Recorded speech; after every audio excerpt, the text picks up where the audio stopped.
den ma entiere kanyo kiluwa kata mana sani miwacho ni datimo investigations magi in iwuon tidhi yudo ni tije mitiyo mag kamora mora mitiye kuom tenders 5 mochiw nyaka ng'iyore na 2 moko jatelo ma kanyo nitiere godo gi interest. Koro magi gik mapod ng'ikruok mapod wan godo e katiba wani bang' higni 15 mwasetieko ni. Pod en gima chendo kabisa. Nikech otamo ji, nikech adieri kata itero in overqualified. In gi everything madwarore. Titero profile mari e board. Wanibro rito ini tere gatera every tender itero gigigo nikech idhi nikech ing'e tijno kendo inyalo time. But nikech koro ionge gi ng'ati moro e iye ka manyalo dhiro ni godo ok ibi yude.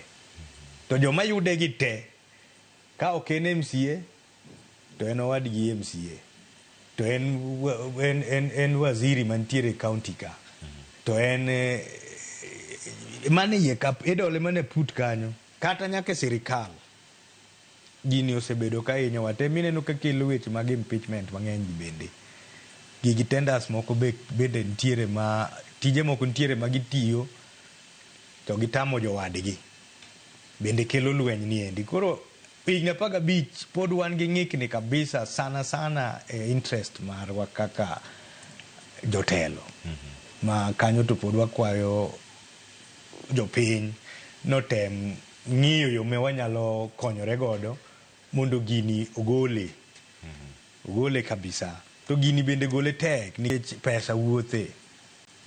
Jatelo pesa ma hinyowa pesa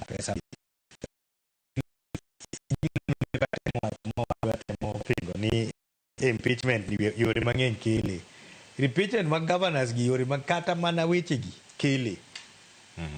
Weche mag interest no endo ng'ato nigi gine moro ma odwaro to ng'ano governor tamogie chuno gi niang' ne gi dola put kamoro giwache mbakano to giyudo ka gin ji kata bich ma bende interest margi ok ong'i wachne tema kelo ni ng'ani koro nyaka wang'iuru rieko mwada golego to ka ng'i weche dhi e kot kucho to en gi pesa pod gik moko igwenya kata kama gintiere senate ka pod pesa dhi nyalo wuothe wuotha nyo ja president wanchola olero ka adimba warito mani mondo golwa nyinge jogo warad kod ye ground but adier mantiere ni corruption to pod hinyo katiba ni miyo pod wan matek kamano nikech moko gimantiere kar kae japiny katiba no simiyo japiny teko nikech koso simiyo mana jotelo teko nikech kama gintiere kar kae rango gi impeachment gi ka wuok mana e od bura kama gintiere japiny berete gi paro dio wach moro donjo kar kama Ruth ne chingo wacho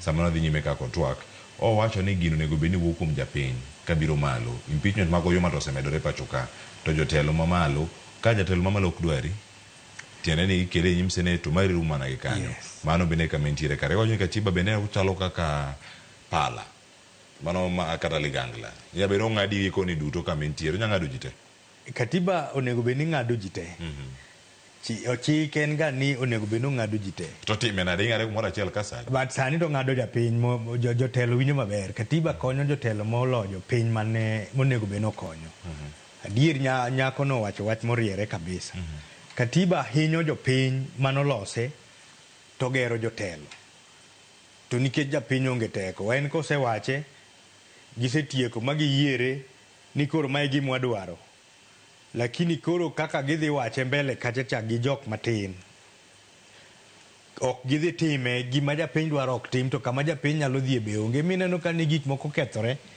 ma koro nyithindo nyocho wuok obire ndara nikech ok pachgi ok ti gik ma gidwaro kata gima giwacho kochopo mbele kacha tok tim koro giyudo ni onge kaka ginyalo konyo wachni chuno gi nyaka koro ji dhi adhi ndara mondo koro winji gi yo mopogore ma bende ok owinjore to ka dipo ni jotelo nyalo bet piny to giwacho wach kaka goganda manoyierogi ano kane kaka MCA kata mbunge luoro luongo jopiny manoyiere to bet go piny odhi area achiel to wacho ni kama nitie ni kawuono nyisauru gima udwaro to jogi lero ni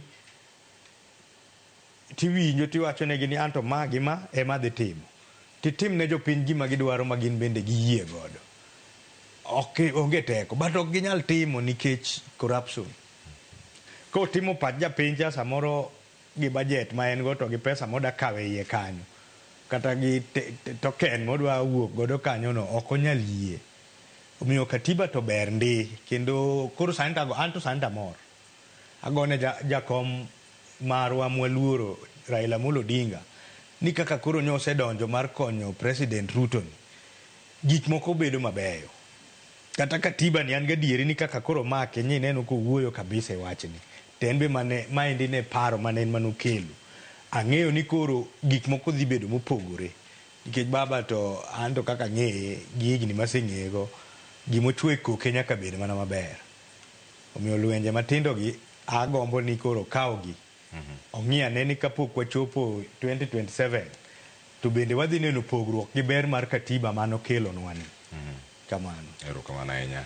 Nyakoro jongi sani kadaka 22